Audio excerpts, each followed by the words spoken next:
ठीक है, चलिए स्टार्ट करें। तो लास्ट क्लास में हमने बीबीटी स्टार्ट किया था, जहां पे हमने देखा था कि आपके मेटल आयन का N-1D या ND के साथ, ND रहेगा तो बाद में आएगा ना, sp3 जुड़ के आपका ऑक्टाहेड्रल कॉम्प्लेक्स बनाएंगे। और अगर आप ND यूज कर रहे हो तो 4 वाले का S NS और 4 वाले का ही P NP और 4 वाले का ही D का तो sp3 geometry will be same. आपका जो ये है हाइब्रिडाइजेशन, इसमें चेंज आ जाएगा। इसके लिए अपन D2sp3 बोल रहे थे और इसके लिए हम sp3D2 बोल रहे थे, राइट। फिर जो D2sp3 था, sp3, इसके लिए हम देख रहे थे कि पेयरिंग हो रही थी ताकि D के कुछ ऑर्बिटल खाली हो जाए। पेयरिंग वाज इन्वॉल्व, जिसके कारण आपका स्पिन कम हो रहा था, इसलिए लो स्पिन बोला हमने। पेयरिंग हो गया मतलब स्पिन कम हो गया। अगर सब अनपेयर्ड है तो सबका अपना अपना एक एक स्पिन है, plus half plus half plus half plus half. तो जहां अगर पेयरिंग हो गई ऑर्बिटल में तो प्लस हाफ और दूसरा वाला माइनस हाफ करके वो ओवरऑल आपके स्पिन को कैंसिल कर देगा, ठीक है। तो लो स्पिन बोलेंगे क्योंकि पेयरिंग वाज इन्वॉल्व, तो लो स्पिन। और इस तरह के कॉम्प्लेक्स को हमने एक और क्या नाम दिया था, इनर ऑर्बिटल कॉम्प्लेक्स, क्योंकि इनर ऑर्बिट का डी यूज कर रहे हैं, 3 का डी यूज कर रहे हैं, 4 का डी यूज नहीं कर रहे, ठीक है। और बात करते हैं sp3d2 की। sp3d2 में हमने देखा था कि पेयरिंग नहीं कर रहे थे हम, क्योंकि हमको 3 का डी यूज ही नहीं करना। वो टाइप के कंपाउंड्स पैरामैग्नेटिक थे, तो पेयरिंग वाज नॉट इन्वॉल्व्ड। और पेयरिंग नहीं होगी तो स्पिन हाई रहेगी, तो हाई स्पिन कॉम्प्लेक्स। और क्योंकि हम T4 का यूज कर रहे हैं ना कि 3 का, तो इसको हमने नाम दिया था आउटर ऑर्बिटल कॉम्प्लेक्स। समझ रहे हैं? अब क्योंकि इसमें पेयरिंग हो रही है तो नंबर ऑफ अनपेयर्ड इलेक्ट्रॉन्स कम हो जाएंगे, तो इसलिए ये वाला कंपाउंड आपका डायमैग्नेटिक होगा या फिर स्लाइटली पैरामैग्नेटिक होगा। और यहाँ पे पेयरिंग नहीं हो रही है तो ये आपका पैरामैग्नेटिक होगा या फिर हाईली पैरामैग्नेटिक होगा। मैग्नेटिक बिहेवियर समझ में आ रहा है? मैग्नेटिक बिहेवियर को तो ये आंसर कर पा रहे थे बीबीटी का थ्योरी, बट ये कलर के बारे में बात नहीं किए थे कि कॉम्प्लेक्स कंपाउंड कलर्ड क्यों होते हैं। हमने जितने भी structural isomers, optical isomers, geometrical isomers पढ़े ना, वो सब अलग अलग कलर के होते हैं। मतलब एक ज्योमेट्रिकल आइसोमर और दूसरा ज्योमेट्रिकल आइसोमर दोनों अलग अलग कलर के होंगे, क्योंकि प्रॉपर्टीज में ये डिफरेंसेस होगा बिकॉज ऑफ अरेंजमेंट। तो वो उन्होंने आंसर भी किया था कि ऐसा क्यों होता है। समझ में आ रहा है? ये बेसिकली एक ड्रॉबैक अभी अपन समझ लें कि बीबीटी का ये ड्रॉबैक है कि was unable to explain the colour of coordination compounds, first thing. दूसरा थोड़ा कंफ्यूजन है, असम्पशन ज्यादा है। आपको हर एक कंपाउंड के अलग असम्पशन करना पड़ रहा है कि अच्छा इसमें ये है तो ये होगा, इसमें sp3d2 नहीं हो रहा है तो d2sp3 होगा, तो इनर और आउटर ऑर्बिटल का आपका कंसेप्ट आ गया। मतलब तो असम्पशंस इसमें ज्यादा है, ये दूसरा ड्रॉबैक है इसका, ठीक है। ये क्लियर है, ये अपन लास्ट क्लास में पढ़े थे। आगे बढ़ते हैं। Predicting type of hybridisation from magnetic behaviour, ये मैंने अभी आपको डिस्कस किया था कि अपन मैग्नेटिक बिहेवियर से हाइब्रिडाइजेशन कैसे प्रेडिक्ट करेंगे। अब वो कैसे पता चलेगा, देखो वही अभी आपको जो मैंने वो बताया ना, नहीं, मैग्नेटिक मोमेंट का फॉर्मूला मैंने क्या बताया कि मैग्नेटिक बिहेवियर हम कैसे पता करेंगे, using a physical quantity name.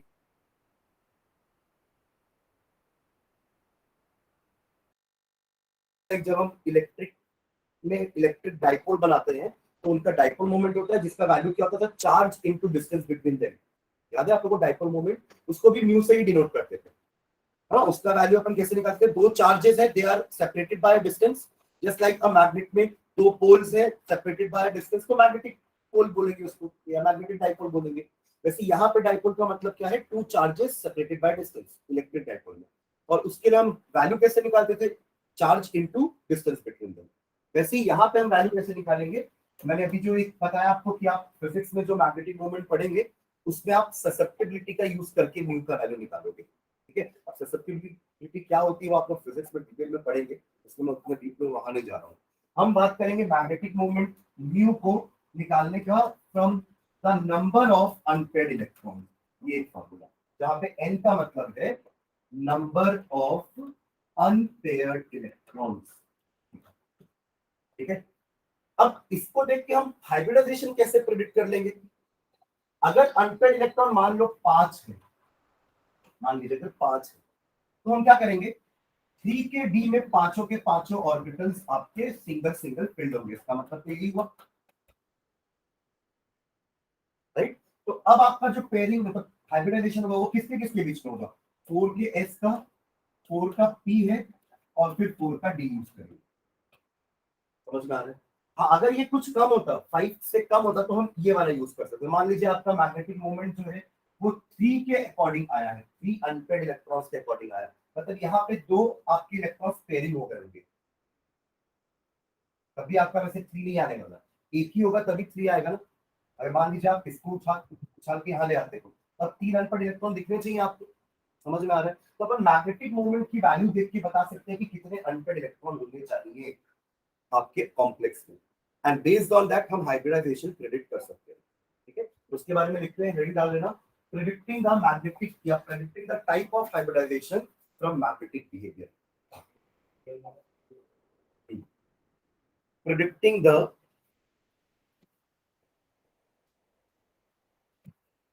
type of hybridization, predicting the type of hybridization from magnetic behavior, from magnetic behavior।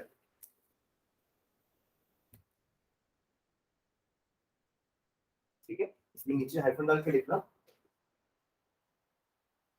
Magnetic moment, magnetic moment, magnetic moment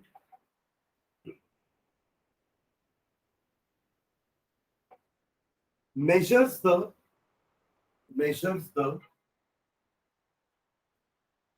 magnetic behavior of the complex, magnetic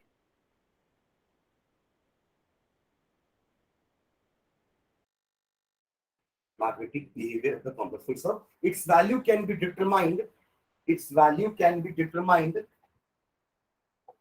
its value can be determined, its value can be determined with the help of number of unpaired electrons, with the help of number of unpaired electrons, number of unpaired electrons। मतलब आप experimentally susceptibility की help से पहले mu calculate कर लो, mu आपको पता चल जाएगा तो एन निकाल लोगे।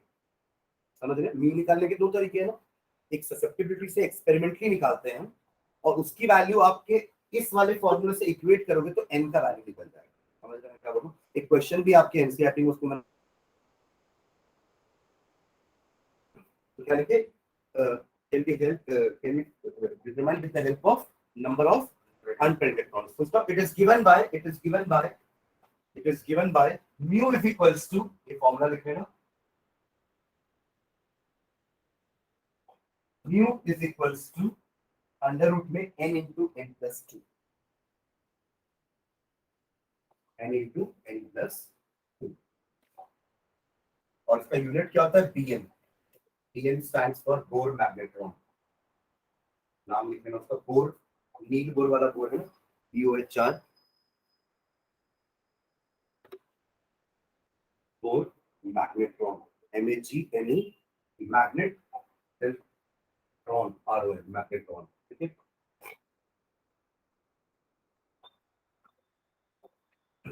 नेक्स्ट लाइन में लिखना, for metal ions having up to, for metal ions having up to, for metal ions having up to 3 unpaired electrons, 3 unpaired electrons in the d orbitals, in the d orbitals,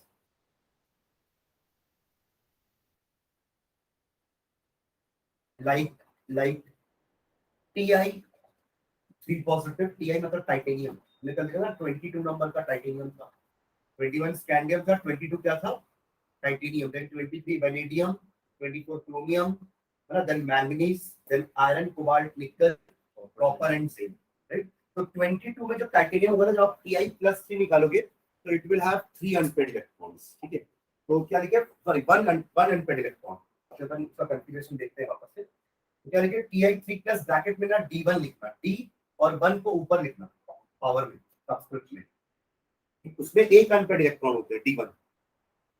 configuration में निकालूं Ti का, तो Ti क्या हो जाएगा, Ti is equals to आपका atomic number 22, इसका configuration ऐसे क्या होना चाहिए, 4s2 और 3d2, ऐसा होना चाहिए, 3d2 4s2 होना चाहिए, ये Ti का कन्फिगरेशन, राइट। और आप जब Ti3+ बनाओगे तो 2 इलेक्ट्रॉन पहले 4s के जाएंगे ना, और एक जाएगा आपका D से। बताओ आपका क्या बचने वाला है, D के 5 ऑर्बिटल में मात्र एक इलेक्ट्रॉन यहाँ पे होगा, 4s आपका खाली होगा, समझ रहे। तो it has got 1 unpaired electron. In the same way मैं इसका अगला एलिमेंट लेता हूँ, वेनेडियम। वेनेडियम भी होता है आपका 23, उसका जब मैं 3+ बनाऊंगा तो उसमें 2 अनपेड इलेक्ट्रॉन होंगे, समझ में आ रही बात क्या बोल रहा हूँ मैं, है ना। और जब मैं क्रोमियम का बनाऊंगा तो उसमें 3 अनपेड इलेक्ट्रॉन होंगे। तो हम तीनों के नाम लिख रहे हैं कि जिनके पास एक अनपेड इलेक्ट्रॉन, 2 अनपेड इलेक्ट्रॉन और 3 अनपेड इलेक्ट्रॉन होते हैं, उनका जो मैग्नेटिक मोमेंट है ना, वो एक्सपेरिमेंटली सेम आया। आप ससेप्टिबिलिटी के हेल्प से निकाले तब भी वही आया, और आप 1, 2 और 3 अनपेड इलेक्ट्रॉन का फॉर्मूला यूज किए तब भी वो वैल्यू सेम आई। तो यहाँ कोई प्रॉब्लम नहीं हो रही। समझ में आ रहा मैं क्या बोल रहा हूँ, मतलब हम बात करने वाले कि इनकी थ्योरी का कंक्लूजन क्या है। हाँ ठीक है, देखो इसमें, तो for metal ions having up to 3 unpaired electrons in the d orbital like Ti3+ bracket में D1, B3+, ये वेनेडियम की बात कर रहा हूँ मैं, है ना, इसके ब्रैकेट में D2 लिख देना, है ना। अगर कन्फिगरेशन देखना है आपको तो वेनेडियम का एक्चुअली में हो जाएगा 3d3 4s2, क्लियर है। इसके बाद वाली क्या होगा ना, जब टाइटेनियम का 22 एटॉमिक नंबर है और उसका कॉन्फ़िगरेशन 3d2 4s2 लिखिए अपन, तो वेनेडियम का 3d3 4s2 होगा। यहाँ तक क्लियर है सबको, साधन। अब जब आप B3+ बनाने वाले हो तो 2 इलेक्ट्रॉन यहाँ से बाहर निकलेंगे और एक यहाँ से बाहर निकलेंगे। ये समझ में आ रहा है ना, प्लस कैसे बनाते हैं, कलम देखे थे, ठीक है। तो उस केस में आप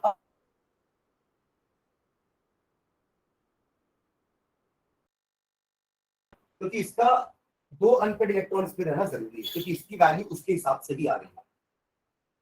समझ रहे हैं मैं क्या बोल रहा हूँ। चलो नेक्स्ट, अगला इसी में कॉमन डाल दिया, Cr3+, क्रोमियम, Cr3+, इसके ब्रैकेट में D3, इसके पास 3 अनपेड इलेक्ट्रॉन होंगे।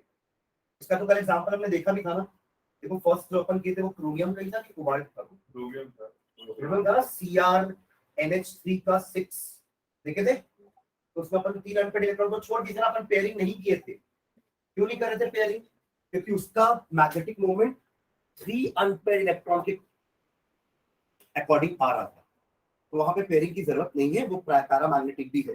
अगर आप पेयरिंग कर दोगे तो स्लाइटली पैरामैग्नेटिक हो जाएगा, क्योंकि फिर एक ही अनपेड इलेक्ट्रॉन बचेगा, फिर वो वैल्यू मैच नहीं करेगी।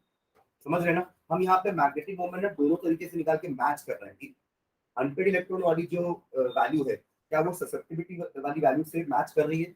ससेप्टिबिलिटी वाली तो एग्जैक्ट वैल्यू है। तो अगर आपको वो वैल्यू पता चल जाएगी ना, तो आप फॉर्मूला में यूज करके μ = n × n+2 करके नंबर ऑफ अनपेड इलेक्ट्रॉन निकाल सकते हो। तो उससे अपन मैच करें तो यहाँ तक सही आ रहा था कि चलो ठीक है, क्रोमियम में 3 अनपेड इलेक्ट्रॉन है और इसकी मैग्नेटिक ससेप्टिबिलिटी 3 के अकॉर्डिंग आ भी रही, मतलब ठीक है, समझ रहे हैं। बट प्रॉब्लम कहाँ गई, जब हम हायर वाले में गए, जहां पे 4 अनपेड इलेक्ट्रॉन थे, 5 अनपेड इलेक्ट्रॉन थे, तब प्रॉब्लम गई, ठीक है। तो अब उसके बारे में लिखना नीचे, जैसे कंप्लीट करते हैं सेंटेंस। तो हमारा लिखना two vacant d orbitals, two vacant d orbitals, तीनों में हमें दो दो वेकेंट ऑर्बिटल मिल रही थी डी की, देख रहे हो ना, यहाँ भी आपको दो मिल जाएगी, यहाँ भी दो मिल जाएगी, और क्रोमियम जो मैंने नहीं बनाया, जो आप लोग ऑलरेडी कॉपी में बनाया, वहां पे भी आपको दो खाली ऑर्बिटल मिल जाएगी। तो हर में आपको D2sp3 हाइब्रिडाइजेशन मिल जाएगा, समझ रहे हैं। D2 मतलब इनर ऑर्बिटल कॉम्प्लेक्स, ठीक है। तो कॉमन डाल के लिखेंगे two vacant d orbitals are available for octahedral hybridisation, two vacant d orbitals are available for octahedral hybridization with 4s and 4p। बाकी s और p तो 4 के यूज करते हैं अपन, समझ रहे हैं ना, क्योंकि 3 का s और p तो बहुत अंदर है, वो तो यूज हो चुका है पूरा। 4 का s और p यूज करके अपन D2sp3 हाइब्रिडाइजेशन बनाएंगे और ऑक्टाहेड्रल ज्योमेट्री होगी, ठीक है। चलो full stop. Their magnetic moments are found to be, their magnetic moments are found to be, their magnetic moments are found to be corresponding to, their magnetic moment are found to be corresponding to 1, 2 and 3 unpaired electrons respectively। इस line का मतलब समझ में आ गया, मतलब इन तीनों में कोई दिक्कत नहीं है, जब तक अनपेड इलेक्ट्रॉन 1, 2, 3 है ना, तब तक इसमें कोई दिक्कत नहीं थी। इन तीनों में इनका मैग्नेटिक मोमेंट मैच कर रहा था ससेप्टिबिलिटी वाले मैग्नेटिक मोमेंट से, और इनका अनपेड इलेक्ट्रॉन की हेल्प से जो अपन फॉर्मूले से निकाले वो दोनों सेम वैल्यू आ रही, ठीक है। अब नीचे लाइन में लिखना, अब प्रॉब्लम कहां जा रही थी। For metal ions containing more than 3 unpaired electrons, और मेटल आयंस कंटेनिंग, और metal ions containing more than 3 unpaired electrons, you know 3 unpaired तक तो हमको दो दो डी सब में मिल रही थी खाली, एक अनपेड में तो 4 डी खाली थी, 2 अनपेड में 3 डी खाली पड़ी है, और 3 अनपेड में 2 डी खाली। हमको 2 डी तो चाहिए ना, तभी तो आप D2sp3 बना पाओगे, at least you need 2 D orbitals. तो इन तीनों में तो आपको भरपूर डी ऑर्बिटल मिल रहा था, पर जहां अगर 4 अनपेड इलेक्ट्रॉन हो गए, तो अब 3 का डी वाला खाली तभी मिल पाएगा जब ये लोग पेयरिंग करेंगे। क्लियर, समझ में आ रहा है, वही लिखने चाह रहे हैं आप कि 4 में ये होगा, 5 में भी वही चीज होगी, जब तक ये पेयरिंग नहीं करेगा आपके पास इसकी खाली ऑर्बिटल नहीं बचेगी। क्लियर, तो for metal ions containing more than 3 unpaired electrons, और metal ions containing more than 3 unpaired electrons, comma 2 empty d orbitals can be made available, 2 empty d orbitals, 2 empty d orbitals can be made available, can be made available only if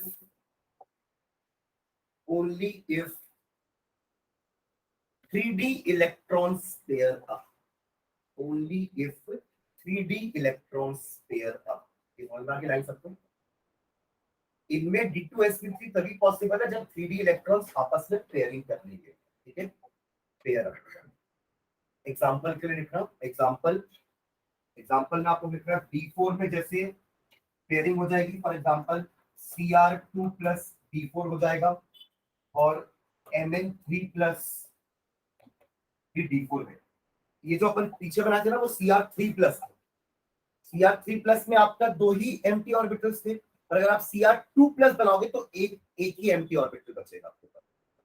3 plus मतलब एक electron और निकाला ना आपने, 2 plus मतलब 2 electron निकाले, 3 plus मतलब 3 electron निकाला गया। तो जो ऊपर हमने बात की थी वो 3 प्लस वाला क्रोमियम था, और अभी क्रोमियम कौन सा है, 2 प्लस वाला, तो इसके पास तो 4 इलेक्ट्रॉन बचेंगे, क्योंकि 2 ही बाहर हुए। समझ में आ रहा है मैं क्या बोल रहा हूँ, ठीक है। ओके, तो हमारा डाल के D5 का भी एग्जांपल लिखना। D5 मतलब 5 अनपेड इलेक्ट्रॉन, इसमें भी पेयरिंग हो सकती है। अब इसके एग्जांपल लिखना Mn2 प्लस Fe3+ का हमने किया भी था, Fe3+ किए थे ना, एक बार देखो जल्दी से। हाँ, तो पेयरिंग हो गई थी, हाँ CN वाले के साथ, समझ आ रहा है?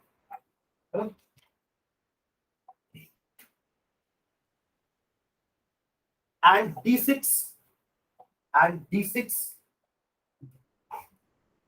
D6 में भी तो 4 अनपेयर्ड होंगे ना, D6 में 4 अनपेयर्ड होंगे, पहले पांचों को एक ही भराओगे तो 5 अनपेयर्ड, फिर छठवां पहले में जाएगा तो बचे हुए 4 तो अनपेयर्ड हुए ना। समझ रहे में क्या बोल रहा है? D6 का मतलब समझ में आ रहा है आपको? तो सब दिख रहा है ना, ये नंबर ऑफ इलेक्ट्रॉन्स है डी ऑर्बिटल में। अगर मैं D4 बोलता हूँ तो पहले 4 डी ऑर्बिटल में एक एक इलेक्ट्रॉन है, यानी कि चारों अनपेयर्ड। अगर मैं D5 बोलता हूँ तो पांचों में एक एक इलेक्ट्रॉन है, पांचों अनपेयर्ड। और अगर मैं D6 बोलता हूँ तो पांचों में एक एक है, पर पहले वाले में 2, तो पहला वाला पेयर्ड हो गया, बचे 4 अनपेयर्ड। तो ये भी 4 अनपेयर्ड वाली कैटेगरी में आ जाएगा ना D6 भी। तो D7 फिर नहीं आएगा इस कैटेगरी में, क्योंकि D7 तो 3 अनपेयर्ड हो गया ना, D8 2 अनपेयर्ड हो गया, D9 1 अनपेयर्ड हो गया, और D10 नो पेयरिंग। है ना क्लियर? ये D5 D6 D7 समझ में आ रहा है, तो हम बस D6 तक की बात करेंगे, ठीक है? D6 पे लिखो लास्ट। D6 के लिए एग्जांपल लिखना ब्रैकेट में, Fe2+ CO3+, Fe2+ CO3+, ठीक है? अब इसमें फुल स्टॉप लिखना। For D6 case, for D6 case, for D6 case, the magnetic moment was coming out to be correct, was coming out to be correct, was coming out to be correct. But there are complications with species having, but there are complications with species having D4 and D5, D4 and D5। देखिए इन्हीं में pairing की जरूरत है। अगर D4 होगा तो pairing चाहिए, D5 होगा तो भी पेयरिंग चाहिए, क्योंकि 2 ऑर्बिटल तो मुझे खाली चाहिए। Am I clear? है ना? तो but there are complications with species having D4 and D5 ions. Some examples are करके लिखना है, जो मैं लिख रहा हूं उसको लिखते चलना।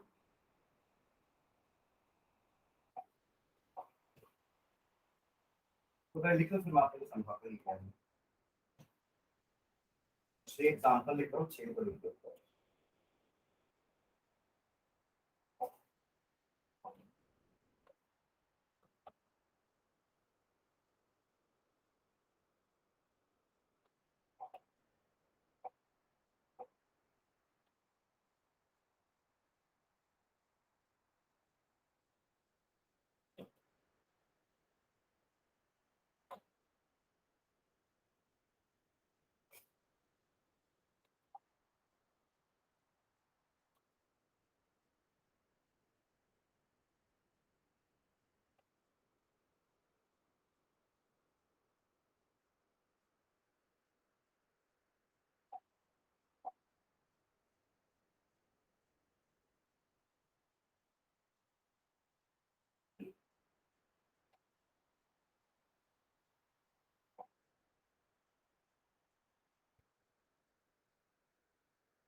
ये ना सबके number of unpaired electrons according to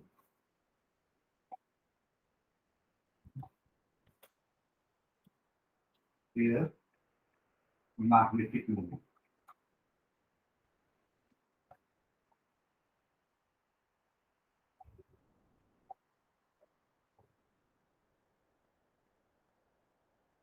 इस साइड राइट में और जगह रखना, तो बस एक एक हाइब्रिडाइजेशन सबके सामने लिखने वाले हैं, ठीक है सबका। मैंने जान करके ना 2 मैंगनीज के कंपाउंड लिए, 2 आयरन के और 2 कोबाल्ट के, दिख रहा आपको?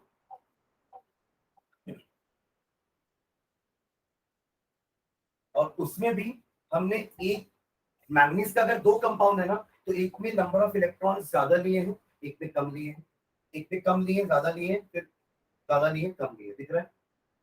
और हर में देखो वो चेंज है, मैंगनीज मेटल एटम सेम है बट लाइगेंड अलग अलग, मेटल एटम सेम है लाइगेंड्स अलग है, मेटल एटम सेम है लाइगेंड्स अलग है। सर इसमें फिर मैग्नेटिक मोमेंट जीरो हो जाएगा इसमें लास्ट वाले हाँ ये डायमैग्नेटिक है, मैग्नेटिक मोमेंट जीरो। जो पैरामैग्नेटिक हो ना it will have non zero magnetic moment.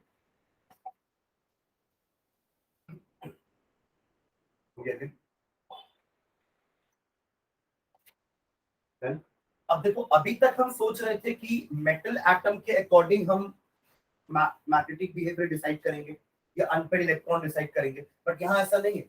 अगर ऐसा होता तो यहाँ दोनों में अनपेड इलेक्ट्रॉन बराबर होने चाहिए थे क्योंकि दोनों ही मैंगनीज है। समझ में आ रहा है? मतलब यहाँ फेल कहाँ हुई इसकी थ्योरी, अपन वो डिस्कस कर रहे हैं। इन द सेम वे दोनों आयरन है, दोनों का जो आपका ऑक्सीडेशन स्टेट है वो सेम अगर है पर दोनों का लाइगेंड्स अलग अलग है तो नंबर ऑफ अनपेड इलेक्ट्रॉन्स अलग है। वो क्या रहा है, CN is strong ligand, cyanide is a strong ligand, ये इलेक्ट्रॉन की पेयरिंग करवा दे रहा है इसलिए आपको अनपेड इलेक्ट्रॉन एक ही मिलता है, स्लाइटली पैरामैग्नेटिक। और अगर ऐसा होगा अनपेड इलेक्ट्रॉन एक ही मिलेगा तो इसमें हाइब्रिडाइजेशन क्या होगी, sp3d2 की d2sp3 ऐसे। सही बोला था पहले। आप अगर अनपेड इलेक्ट्रॉन एक ही बोल रहे हो मतलब पेयरिंग हो गई है, पेयरिंग हो गई मतलब डी खाली हो गया है तो d2sp। और जहां अनपेड इलेक्ट्रॉन ज्यादा दिख रहे हैं मतलब ये डी में भरे होंगे ना 3 के। अब देखो ये वाले को अगर आप कंसीडर करोगे ना इसके पास 4 अनपेड इलेक्ट्रॉन आ रहे थे मैग्नेटिक मोमेंट के हिसाब से, तो अब 4 अनपेड में मतलब ये पेयरिंग नहीं कर रहा है मतलब इसके 3d में सिर्फ एक ही ऑर्बिटल खाली है, तो अब ये क्या करेगा 4 का डी यूज करेगा तो इसका कॉन्फ़िगरेशन इसका हाइब्रिडाइजेशन sp3d2 हो जाएगा। अगेन 2 अनपेड इलेक्ट्रॉन है इसमें क्या होगा, हाँ अगर 2 अनपेड इलेक्ट्रॉन मतलब यहाँ पे भी आपकी पेयरिंग नहीं हो पा रही, तो पेयरिंग हो गई तो मतलब आपका डी ऑर्बिटल खाली है d2sp3। ठीक है तो अब नीचे सबके हाइब्रिडाइजेशन लिखना।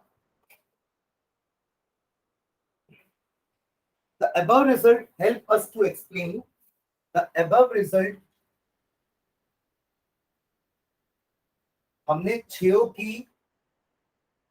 का मैग्नेटिक मोमेंट निकाला ससेप्टिबिलिटी के अकॉर्डिंग, ध्यान से सुनना ना क्या बोल रहा हूँ। हमने छेओ का मैग्नेटिक मोमेंट ससेप्टिबिलिटी के अकॉर्डिंग निकाला एक्सपेरिमेंटली और उसके हेल्प से हमने number of unpaired electrons calculate कर दिए फॉर्मूला लगा के mu = √में n × n + 2। तो सबके अनपेड इलेक्ट्रॉन्स आ गए। ठीक है अब इसका हाइब्रिडाइजेशन को हम प्रेडिक्ट कर सकते हैं। ठीक है तो the above result help us to explain the above result helps us to explain whether the hybridization involved whether the hybridization involved whether the hybridization involved will be d2sp3 or sp3d2। अपना heading यही था ना, predicting the hybridization from magnetic moment या magnetic behavior। आप लोग इसको numbers they दोगे तो बार बार फिर से सबको लिखना नहीं पड़ेगा, इसको नंबर दे दो, इसको 1 दे दो, इसको 2 दे दो, दिस इज 3 4 5 एंड 6। तो मैं लिखवा देता हूं कि 1 3 5 या 2 4 6 आपके लिए, आपको फिर से ये सारा लिखना नहीं पड़ेगा, इनको नंबरिंग कर दो।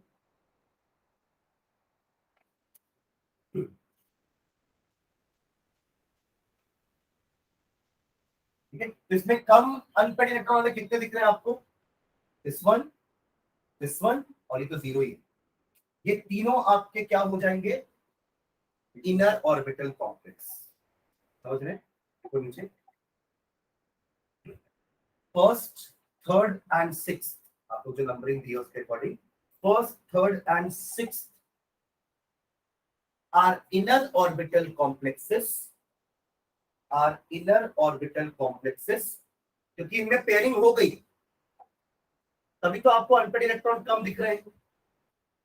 जहां पेयरिंग नहीं हो रही ना वहां पे आपको अनपेड इलेक्ट्रॉन ज्यादा दिख रहे हैं 4 और 5। समझ रहे हो क्या बोल रहा हूं? ठीक है तो are called inner orbital complexes involving d2sp3 hybridization involving d2sp3 hybridization।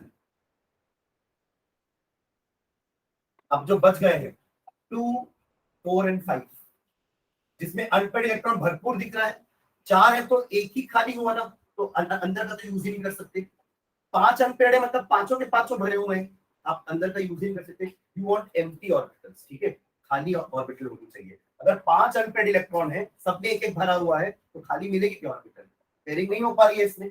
और वही आयरन का जब साइनाइड के साथ बना, तो cyanide being a strong ligand pairing करवा दिया और D2sp3 बन गया। यहाँ पेयरिंग नहीं हो पा रही है, तो ये आगे वाले ऑर्बिटल का डी यूज करेगा, sp3d, आउटर ऑर्बिटल कॉम्प्लेक्स, ठीक है। तो बचे हुए 2, 4 and 5 are outer orbital complexes with sp3d2 hybridization. With sp3d2 hybridization. With sp3d2 hybridization.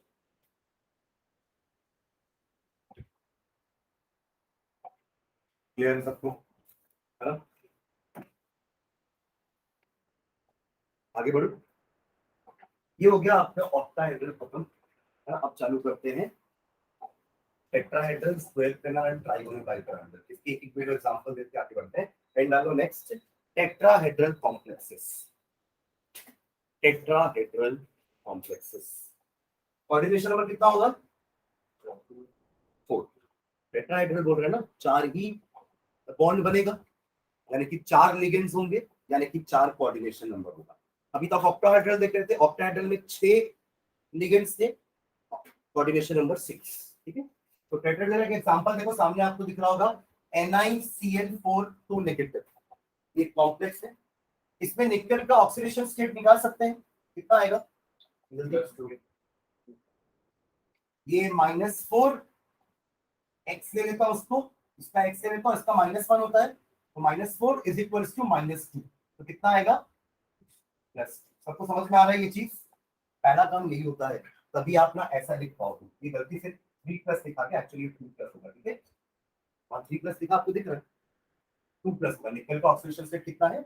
2+। Configuration बताओ कोई गर्ल्स में, निकल का कॉन्फ़िगरेशन, निकल 2+ नहीं पूछ रहा हूं मैं, निकल का कॉन्फ़िगरेशन। एटॉमिक नंबर 26, 27, 28 बात किए थे ना पहले।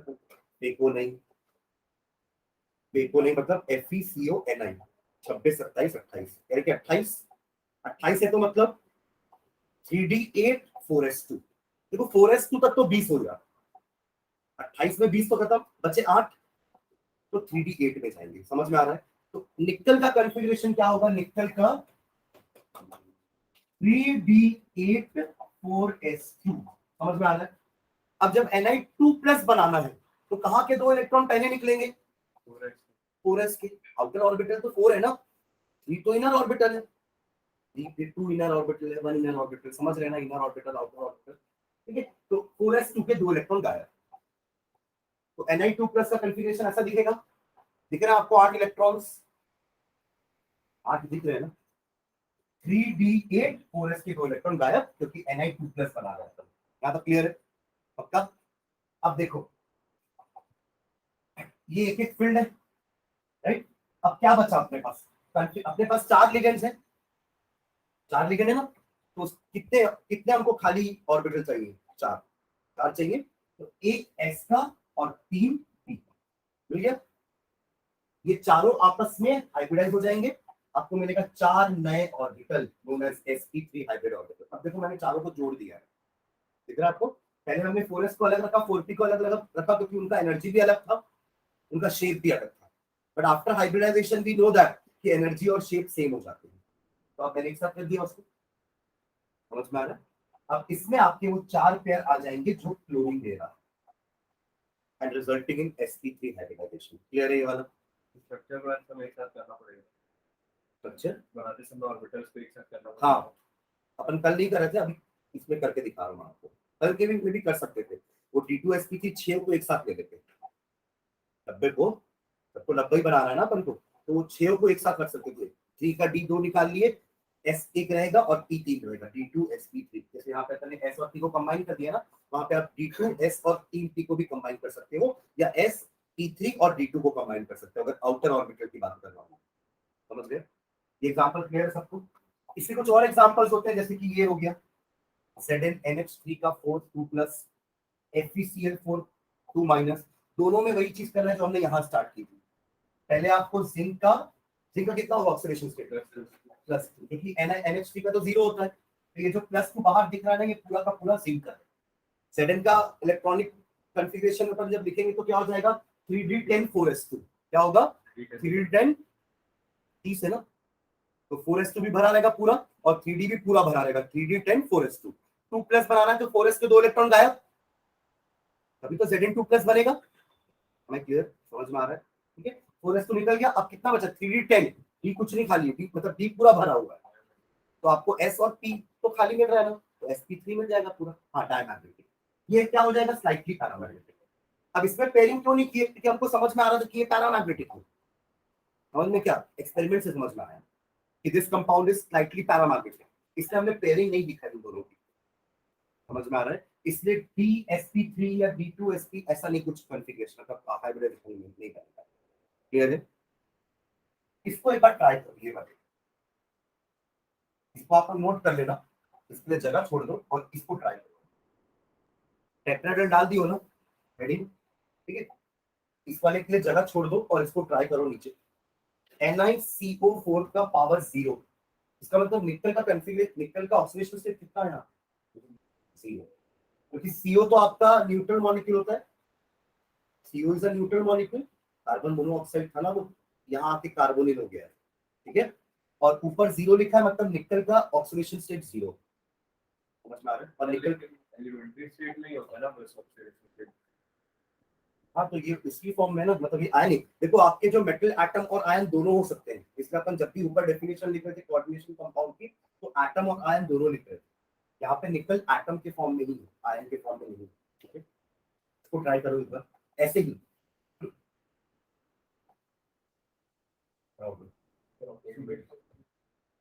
हाँ तो निकल का तो बनाओ, निकल का तो बना सकते हैं ना ये वाले का, तो एक्सपोरेंस तो भी 2 रहेगा।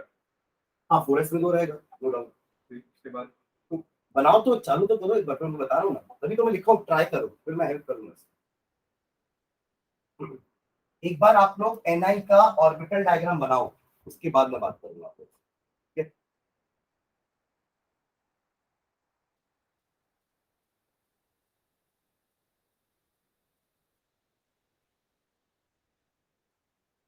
NiCO4 का पावर 0 एंड निकल का इलेक्ट्रॉनिक कॉन्फ़िगरेशन होता है 3d8 4s2, राइट? सर इसका भी sp3 होगा क्या? हाँ क्योंकि 4 ही है ना,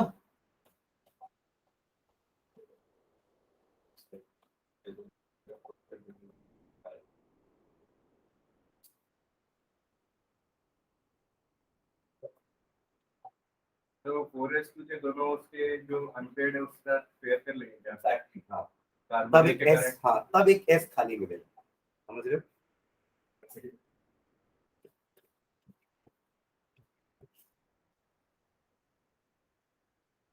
तब बना लिए, निकल का क्योंकि ऑक्सीडेशन स्टेट 0 है तो ऐसे ही बनेगा। अब ये लाइगेंड जब अप्रोच करेंगे ना तो S खाली नहीं मिल रहा उनको, सिर्फ 3 ही ऑर्बिटल खाली मिले हैं, जबकि इसका जब अगर इसका टेट्राहेड्रल स्ट्रक्चर है तो hybridisation should be sp3, S हमको खाली चाहिए। तो क्या होता है इसमें, आपके 4s के दोनों इलेक्ट्रॉन 3d में आ जाते हैं, पेयरिंग कर लेते हैं, तो क्या हो जाएगा,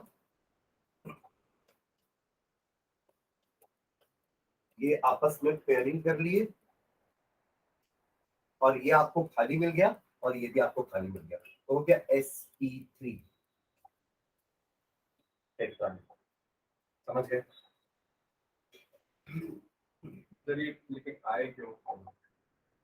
मतलब यही कॉन्फ़िगरेशन पे देखो, यही प्रॉब्लम है एक्चुअली यूनिटी में, कि ये ऐसा इसमें क्यों आ रहे हैं, इसके पहले वाले में क्यों नहीं आ रहे थे। समझ गए? मतलब वो एक्चुअली ना मैग्नेटिक बिहेवियर देख के बता रहे थे, क्योंकि ये डायमैग्नेटिक है इसलिए ये दोनों पेयरिंग कर रही है। अगर ये पैरामैग्नेटिक होता तो ये दोनों अनपेयर्ड ही रहते, और एक्सपेरिमेंट में निकाला गया कि ये डायमैग्नेटिक कंपाउंड है, और अगर डायमैग्नेटिक है मतलब it has got no unpaired electrons, इसलिए उन्होंने बोला कि ये दो यहाँ चले जाएंगे ताकि S खाली मिल जाएगा, P तो पहले से खाली है और sp3 हाइब्रिडाइजेशन मिल जाएगा। समझ रहे? तो इनका हर प्रेडिक्शन ना मैग्नेटिक बिहेवियर पे डिपेंड कर रहा था। अभी हम देखेंगे उनका फेलियर था मैग्नेटिक मोमेंट के अकॉर्डिंग। मैग्नेटिक वैल्यू के अकॉर्डिंग, वो अपन देखेंगे, ठीक है। लेकिन एक्सरे स्टडी से भी तो हम पता लगा सकते हैं ना कि उसका स्ट्रक्चर क्या है। आप किसी भी कंपाउंड का एक्सरे स्टडी करोगे ना तो आपको उसका स्ट्रक्चर समझ में आ जाएगा कि क्या है, टेट्राहेड्रल है कि स्क्वायर प्लेनार। क्योंकि 4 के लिए दोनों पॉसिबिलिटी है ना। अगर किसी कॉम्प्लेक्स का कोऑर्डिनेशन नंबर 4 है तो it can have tetrahedral geometry also, it can have square planar also. तो to confirm we can do X-ray study also. X-ray pass कराओगे, तुमको पता ना हमारी बॉडी से भी एक्सरे पास कराते तो अंदर का सब दिख जाता है, हड्डी हड्डी सब। इन द सेम वे जब आप ऐसे कॉम्प्लेक्सेस से पास कराओगे ना एक्सरे स्टडीज की फिल्म देखोगे, यू कैन सी कि इसका स्ट्रक्चर कैसा है। समझ में आ रहा है? तो ये वाला हो गया, इसको नोट करोगे क्या कि बाद में करते हैं? तो जगह छोड़ देना फिर, इसके लिए जगह छोड़ दो। समझ में आ रहा है? ठीक है, ये मैं शेयर कर दूंगा अभी बस क्लास के तुरंत बाद। देन आगे बढ़े। ये बात हो गई टेट्राहेड्रल की। अब आता है स्क्वायर प्लेनार में। ये भी कोऑर्डिनेशन नंबर 4 है, राइट? ठीक, एग्जांपल ले लो, NiCl4 का 2 नेगेटिव। देखना इधर देखो, ये आप लोग ट्राई करोगे, इससे मैं आप लोग के लिए कॉपी कर दूंगा, ठीक है।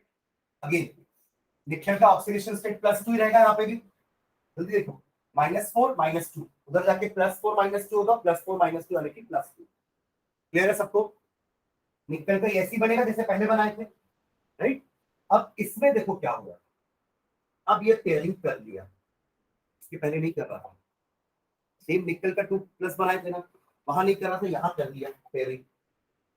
ये Cl आपको समझ में आ रहा है? अभी Cn एक स्ट्रॉन्ग लाइगेंड है, Cn एक स्ट्रॉन्ग लाइगेंड है। ये जहां Cn अपन देख रहे हैं ना वहां पेयरिंग हो रही है, कॉमन ऑब्जर्वेशन अगर आप लोग देख रहे होगे तो यहाँ पे पेयरिंग किया, एक डी खाली हो गया और डी एक एस और यहाँ पर 2 p, DsP2 hybridisation which is corresponding to square planar structure. आपने कल टेबल बनाया था ना, इसमें हाइब्रिडाइजेशन लिखा हुआ था और ज्योमेट्री लिखा हुआ था। उसमें आप लोग देखिए स्क्वायर प्लेनार के लिए हाइब्रिडाइजेशन का लिखे थे अपन DsP।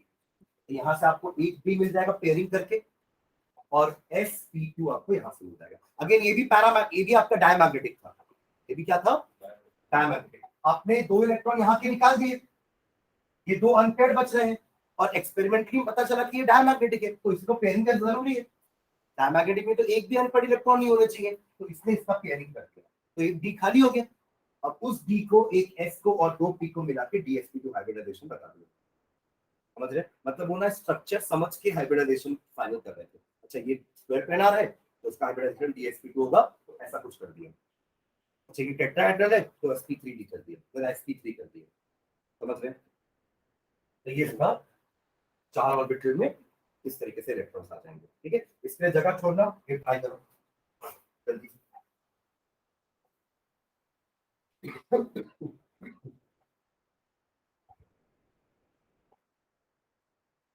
फिर इसमें ट्विस्ट आएगा, जल्दी करो। कॉपर का एटॉमिक नंबर 29। इसमें ऑक्सीडेशन स्टेट क्या है कॉपर की? +2।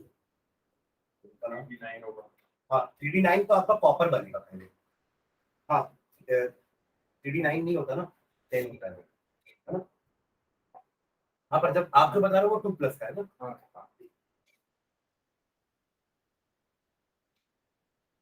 का 4 2+ कॉपर NH3 का 4 ओवरऑल चार्ज विल बी 2+, ठीक है। कॉपर का कॉन्फ़िगरेशन होता है, एटॉमिक नंबर तो आपको बता दिया 29 होता है, कॉन्फ़िगरेशन होता है इसका 3d10 4s1, exceptional configuration copper, ठीक है। तो कॉपर का जब मैं ऑर्बिटल डायग्राम बनाऊंगा तो it will look like this. 3d के पूरे 10 भरे रहेंगे पहले और 4s में एक भरा होगा, ये तो खाली है। तो ठीक है, ये बना लिया सबने कॉपर का।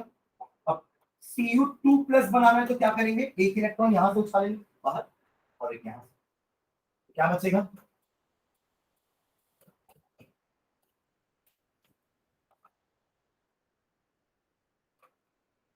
ये होगा S खाली P भी खाली, है ना। sp3 नहीं, स्क्वायर करना पड़ रहा है sp2। अब देखो क्या होगा, P तो आपको खाली नहीं दिख रहा है ना, और है ये स्क्वायर प्लेनर, तो उसको बनाना था इसको क्या, DsP2 हाइब्रिडाइजेशन। समझ में आ रहा है मैं क्या बोल रहा हूँ? मतलब बीपीटी में कितना असम्पशन करना पड़ रहा है हमको। हमने NI वाले में देखा कुछ अलग चीज हुई थी, ये यहाँ आ गया था पीछे। अभी तक तो हम सिर्फ डीजेनरेट ऑर्बिटल्स नहीं पेयरिंग अप कर रहे थे। समझ लो मैं क्या बोल रहा हूँ? इनको डीजेनरेट ऑर्बिटल्स बोलते हैं ना। क्या होता है डीजेनरेट ऑर्बिटल्स का मतलब? सारे ऑर्बिटल्स जिनका एनर्जी सेम है, जैसे डी के 5 का एनर्जी सेम होगा, पी के तीनों का एनर्जी सेम होगा, हाँ एस और पी का एनर्जी अलग अलग होगा। तो orbitals which have got same energy are called degenerate orbitals. तो डी के 5 का एनर्जी सेम होता है, एफ के 7 का एनर्जी सेम होता है, पी के तीनों का एनर्जी सेम होता है, और एस तो एक ही है। समझ रहे हैं? तो अभी तक हमने देखा कि यहीं पे ही अंदर पेयरिंग हो रही थी, बट यहाँ पे एक नया चीज आ गया कि 4s का 3D में आ गया assumption। तो ड्रॉबैक है ये, आप हर बार नया assumption नहीं करोगे ना, ये तो सारे एक्सेप्शन हो गए फिर। समझ में आ रहा मैं क्या बोल रहा हूँ?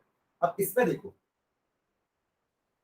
इसमें उनको ज्योमेट्री स्क्वायर प्लेनार करनी है, और स्क्वायर प्लेनार के लिए हाइब्रिडाइजेशन उन्होंने क्या बोला, DsP2 होना चाहिए। अब वो क्या करेंगे इसको पेयरिंग करने के लिए? क्या कर सकते हैं इसके साथ? सोचो, ये तो खाली चाहिए ना, तभी तो आप DsP2 बना पाओगे, हाँ या ना? DsP2 अगर आपको हाइब्रिडाइजेशन बनानी है तो आपको ये डी खाली चाहिए।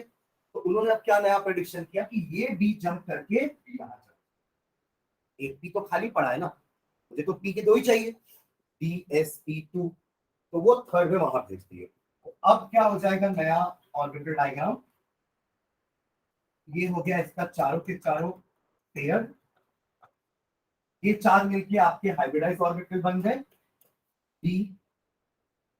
DsP2, और ये जो आपका पी में एक इलेक्ट्रॉन था, अगेन एक्सेप्शनल और assumption।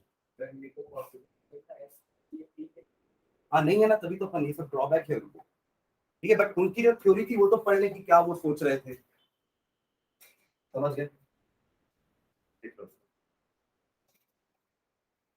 ये सब ड्रॉबैक में अपन लिखेंगे।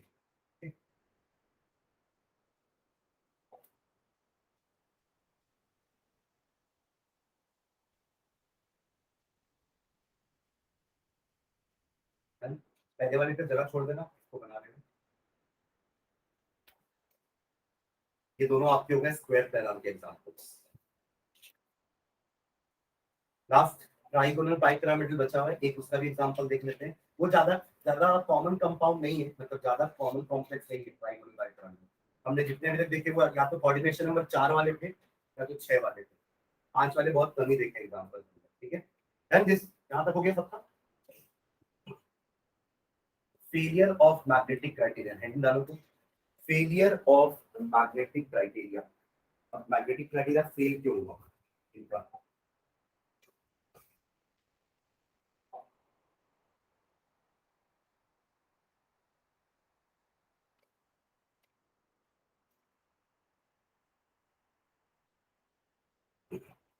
इसी वाले पे बोलेंगे तो अपन ये तो मैग्नेटिक क्राइटेरिया फेल कर रहा है। अगर आप ये चीज नहीं करते ना, ध्यान देना मेरी बात, अगर आप ये चीज नहीं करते तो आप इसका हाइब्रिडाइजेशन क्या बनाते? sp3 बनाते। वेरी गुड, चलो ठीक। क्योंकि एक एस खाली दिख रहा है, 3 पी खाली दिख रहा है, और आपको कोऑर्डिनेशन नंबर भी 4 दिख रहा है, तो sp3 सही बैठ रहा है, राइट? आपको समझ में आ रहा है? जैसे अपन ने निकल वाले में किया था, वहां पे sp3 कैसे बैठ रहा था? टेट्राहेड्रल वाला कहां गया? यहाँ भी तो वैसे ही केस हुआ ना, आपके डी भरे हुए थे, तो हमने डी में कुछ नहीं किया, पेयरिंग भी नहीं करी कि यहाँ तो पेयरिंग हो भी सकती थी और एक डी खाली मिल सकता था, पर क्योंकि पैरामैग्नेटिक था तो हमने डी को कुछ नहीं किया और sp3 बना लिया शांति से। तो वही काम हम यहाँ भी कर सकते थे ना, इस केस में भी, ना कि इसको यहाँ ले जाके। तो ऐसा ही सोचा उन्होंने, और इसका कॉन्फ़िगरेशन मतलब इसका हाइब्रिडाइजेशन sp3 बनाया, टेट्राहेड्रल सोचा कि टेट्राहेड्रल होना चाहिए, बट एक्सरे स्टडी से पता चला कि ये तो square planar.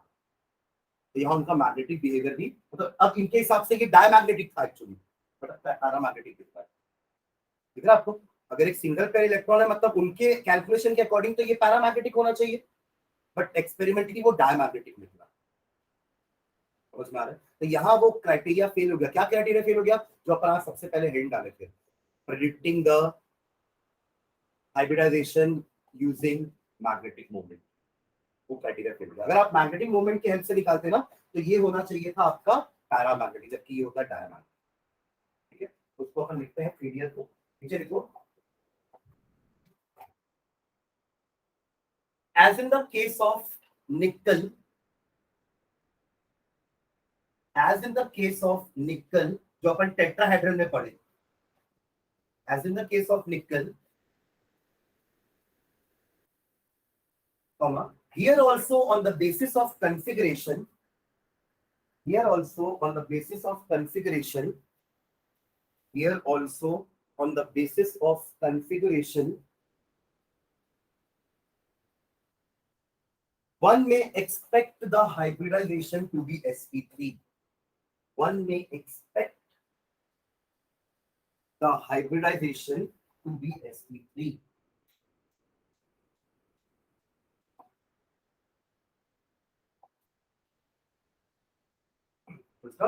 Thus the complex, sorry, full stop करके, the complex will be paramagnetic.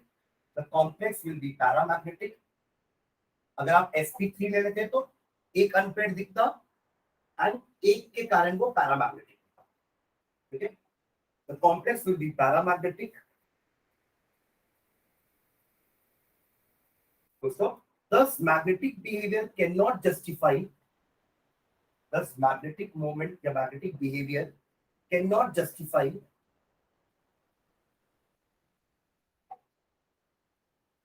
the involvement of dsp2, the involvement of dsp2. ये dsp2 क्यों हुआ, ये मैग्नेटिक बिहेवियर जस्टिफाई नहीं कर पा रहा है। Thus magnetic behavior cannot justify the involvement of dsp2. However, X-ray studies show that, however, X-ray study show that, however, X-ray studies show that ligands are coplanar. Ligands are coplanar. Coplanar मतलब समझते हैं, उसी plane में जहां पे metal है, मतलब चारों वहीं पे है, मतलब वो क्या ज्योमेट्री हो जाएगी, square planar, not tetrahedral. Tetrahedral में चारों अलग अलग प्लेन्स में है, बीच में आपका सेंटर में मेटल है, एक ऊपर है ना, एक इधर हो गया, एक इधर हो गया, एक पीछे हो गया, मतलब सब अलग अलग प्लेन में है, they are not in the same plane. ठीक है, तो x ray studies of the complex show that the ligands are coplanar, which can be so only if the hybridization is, it can be so only if the hybridization is dsp2, dsp2, जिसके लिए अपन ने ये वाला काम किया जो अभी तक कभी नहीं किया था। हम सिर्फ अंदर अंदर पेयरिंग करवा रहे थे, इसके पहले वाले में अपन ने 4s को भी पीछे लेके चले गए, अब यहाँ तो हम इसको आगे लेके चले गए। और आप जो बोल रहे थे ना, वो एक्चुअली ग्राउंड स्टेट में होता है। एक्साइटेड स्टेट में वो किसी भी ऑर्बिटल में इलेक्ट्रॉन एक्साइट होकर जा सकता है, ग्राउंड स्टेट में वो अपने जीरो एनर्जी में रहता है, तो वो आपके हुन्स रूल, पॉली एक्सक्लूजन उसके हिसाब से ही भराएगा। बट जब वो एक्साइटेड स्टेट में रहता है ना, क्योंकि लाइगेंड्स आ रहे हैं उसके पास, वो एक्साइटेड है, इलेक्ट्रॉन्स रिपेल हो रहे हैं उसके, क्यों रिपेल हो रहे हैं, क्योंकि जो लाइगेंड आ रहा है वो इलेक्ट्रॉन लेके आ रहा है, ऑर्बिटल्स में पहले से इलेक्ट्रॉन्स है, तो जब वो रिपेल होंगे ना, वो इलेक्ट्रॉन लेके आ रहा है, उसके पास पहले से इलेक्ट्रॉन है, ये रिपेल नहीं होगा इसको देख के, इलेक्ट्रॉन है ना, रिपल्शन होगा, तो एनर्जी बढ़ जाएगी। समझ रहे हो, तो मतलब ये अभी ये जितने भी मैं सब आयनिक पर ये बना रहा हूँ ना, ये सब आपके एक्साइटेड स्टेट का कॉन्फ़िगरेशन, ये ग्राउंड स्टेट नहीं है। ग्राउंड स्टेट एक्साइटेड स्टेट समझते हैं, ग्राउंड स्टेट तब जब मेटल एटम अकेला है, मेटल आयन अकेला है, उसके पास कोई एनर्जी नहीं, तो वो ग्राउंड स्टेट में। और जहां आप एनर्जी अप्लाई करते हो ना, तो उसके इलेक्ट्रॉन जंप करके हायर ऑर्बिटल में भागना चाहते हैं, और जब वो वहां से आते हैं तब वो कलर एमिट करते हैं, तभी मेटल आयंस कलर्ड होते हैं। ठीक है, हम डिस्कस करेंगे इसके बारे में। क्लियर है ये चीज? तो ये आपका मैग्नेटिक क्राइटेरिया का फेल्यूर था। ठीक है, आगे बढ़ते हैं।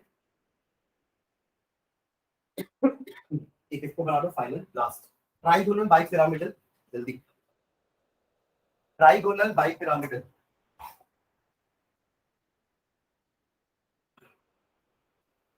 Example FeCO5,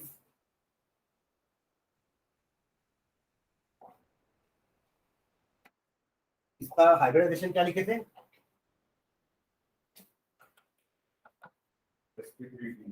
sp3 coordination number 5।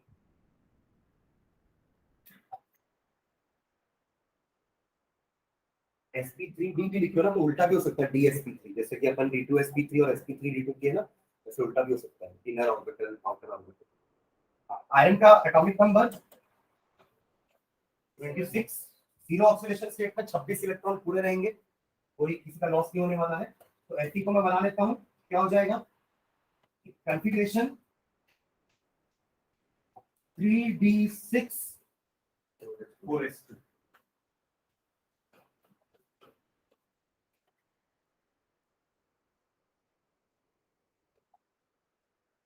क्या आता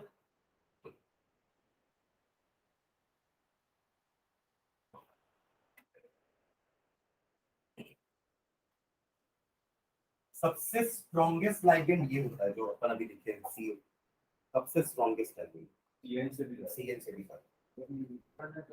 हाँ ये सीएफटी का ड्रॉबैक है, वेरी गुड। सीएफटी में अपन यही पढ़ेंगे ड्रॉबैक में कि नेगेटिव वाले उनके assumption के according CO is the most strongest ligand और नेगेटिव वालों से ज्यादा स्ट्रॉन्गेस्ट है, तो ऐसा क्यों, ये ड्रॉबैक। चलो आ जाओ इसमें Fe ठीक है ये वाला। अब क्योंकि इसका ज्योमेट्री टाइप ट्राइगोनल बाइपिरामिडल है and it corresponds to either DSP3 या sp3d, ठीक है। तो अब क्या होगा यहाँ पे, ये इलेक्ट्रॉन्स पेयरिंग करेंगे दोनों, ये यहाँ पे ये यहाँ पे, तब तो डी खाली मिलेगा ना, और एस तो भरा दिख रहा है 4 का एस, और जीरो ऑक्सीडेशन स्टेट है तो आप एस के इलेक्ट्रॉन्स उड़ा भी नहीं सकते, तो ये भी पीछे आएंगे। अब देखो अगर ये दोनों पेयर करेंगे तो दो खाली हुए, आया ना, अगर ये दोनों पेयरिंग करेंगे तो दो खाली हो, मुझे तो दो खाली चाहिए भी नहीं, मुझे तो DSP3 बनाना है ना, तो ये दोनों एक और को भर देंगे, तो आपका कॉन्फ़िगरेशन कैसा रहेगा, तो आपका ये बॉक्स कैसा बन जाएगा, चारों में लाइक दिस और DSP3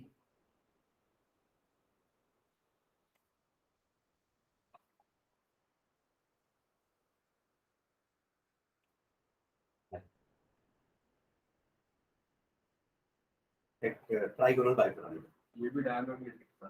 हाँ ये भी डायनामिक एक्सपेरिमेंट, ठीक है। अभी तो पेयरिंग ऐसे दिखा दी ना, ये भी अजीब टाइप की पेयरिंग है, 4s 3d में जा रहा है, ये जा सकता है कि 4s की एनर्जी तो वैसे भी ज्यादा है, वो तो काम वाले में तो ऐसे भी जा सकता है वो, तो एनर्जी की भी जरूरत नहीं है वहां जाने के लिए, इनफैक्ट वो एनर्जी रिलीज करेगा जाने के बाद, ठीक है। तो बस डायबिटीज खुद करने के लिए कुछ भी हाँ, लॉजिक के काम किए। हाँ यही चीज तुम कर रहा है, वही इसलिए तो assumptions बढ़ गए ना, हम अलग अलग टाइप के assumption देख रहे हैं अलग अलग कंपाउंड्स में, क्योंकि ऐसा होना नहीं चाहिए, there should be a universal rule जो सब पे अप्लाई होना चाहिए, तब आपको वो बोलेंगे कि हाँ ये थ्योरी सक्सेसफुल है, अदरवाइज ड्रॉबैक्स ही होंगे इस थ्योरी। डन, जल्दी करो अपन नेक्स्ट इसका ड्रॉबैक करके सीएफटी स्टार्ट करते हैं।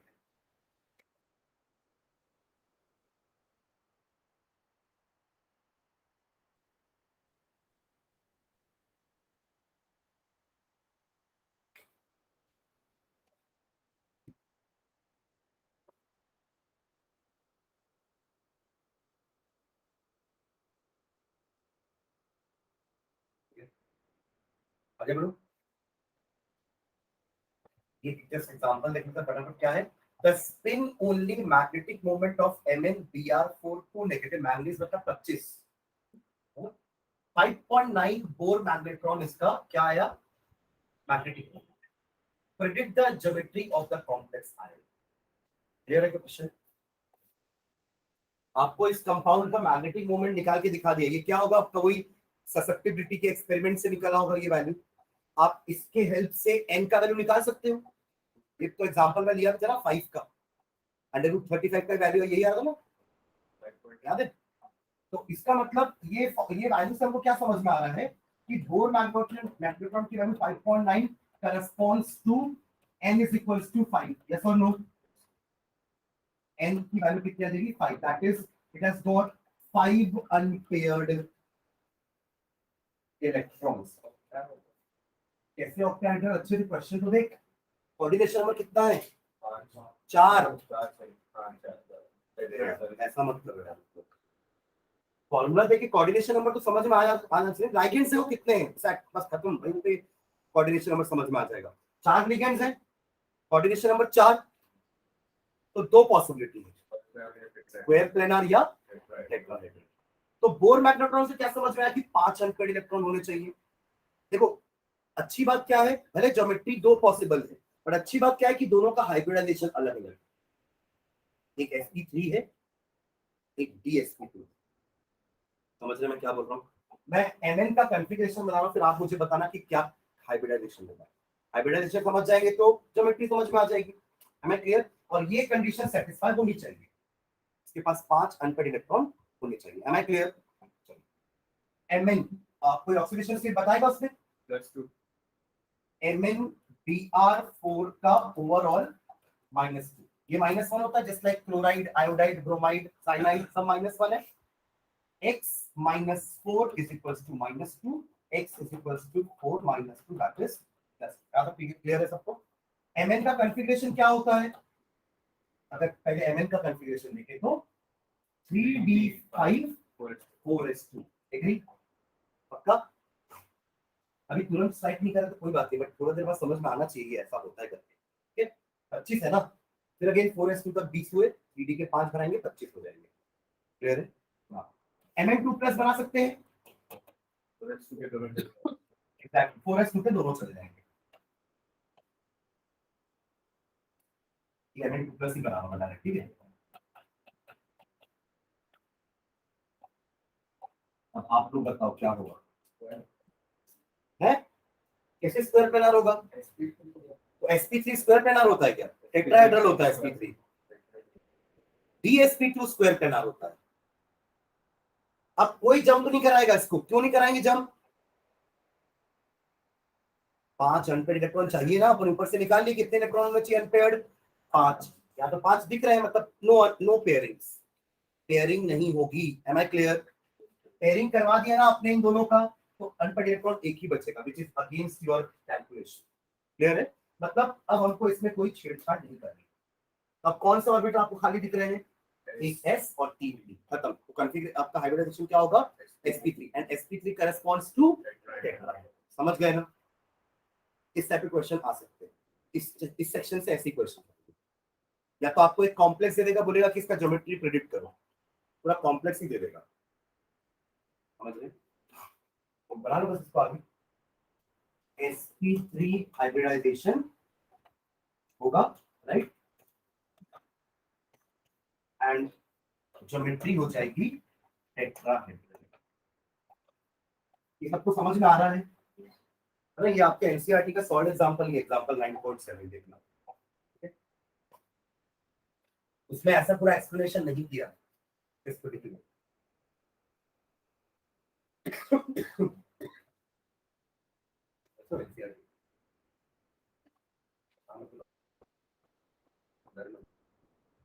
देखो ये वाला क्वेश्चन है का, इनके पास है वो देखो।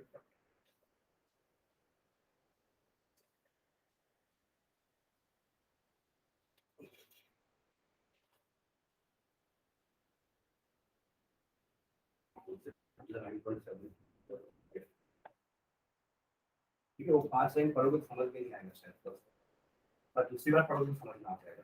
पर ऐसे बनाओगे ना तो और अच्छे से समझ में आएगा। क्लियर है? उसको पैराग्राफ में गोत्री पुराण लिखने से अच्छा ऐसे समझाओ। क्लियर है?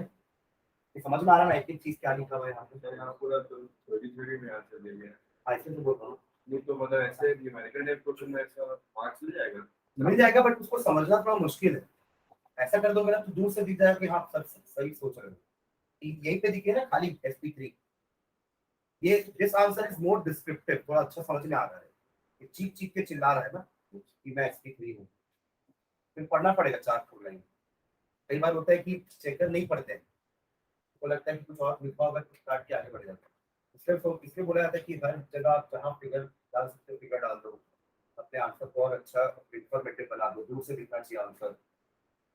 तू करता है ना आंसर लिखता है तो डैश मारता है मेन पॉइंट्स पे, वो देखा मेरा आंसर है, वो अच्छी चीज है कि आप मेन पॉइंट्स का अंडरलाइन करो कि टीचर को पहले दिख जाए कि इस आंसर में क्या क्या चीजों की रिक्वायरमेंट है।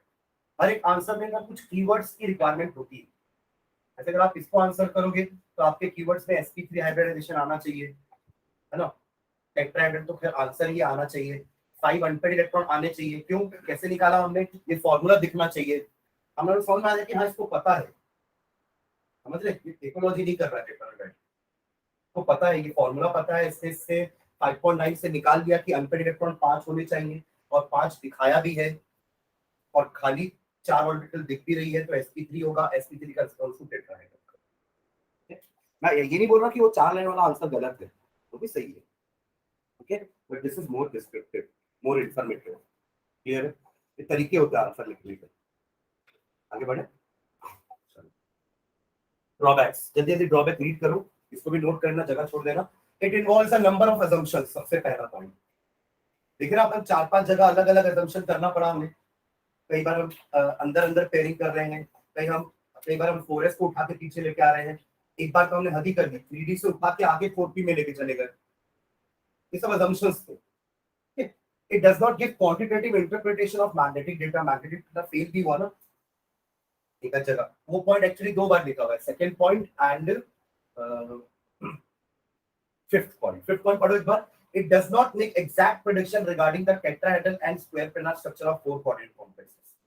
वो जो अपन ने 3D से उठा के 4P में भेजा था, उसी के बाद तो अपन फेलियर ऑफ मैग्नेटिक क्राइटेरिया लिखे थे कि होना चाहिए था उसको sp3 यानी टेट्राहेड्रल, बट एक्स-रे स्टडी से पता चला कि dsp2 है, क्योंकि उसमें सब को प्लेनार दिख रहे थे, सारे के सारे लाइगेंड्स एक ही प्लेन में दिख रहे थे, मतलब वो को प्लेनार स्ट्रक्चर है, it is not a tetrahedral structure, मतलब sp3 नहीं होना चाहिए, dsp2 होना चाहिए, समझ रहे हैं, इसलिए उसने ऐसा उछाल के आगे p में भेज दिया था एक इलेक्ट्रॉन, ताकि d का एक ऑर्बिटल खाली हो जाए और वो dspt को जस्टिफाई कर सके। CFT में हाइब्रिडाइजेशन की बात ही नहीं की उन्होंने, एक्चुअली ये अपनी थ्योरी को प्रूव करने के लिए इस टाइप की हरकत कर रहे हैं।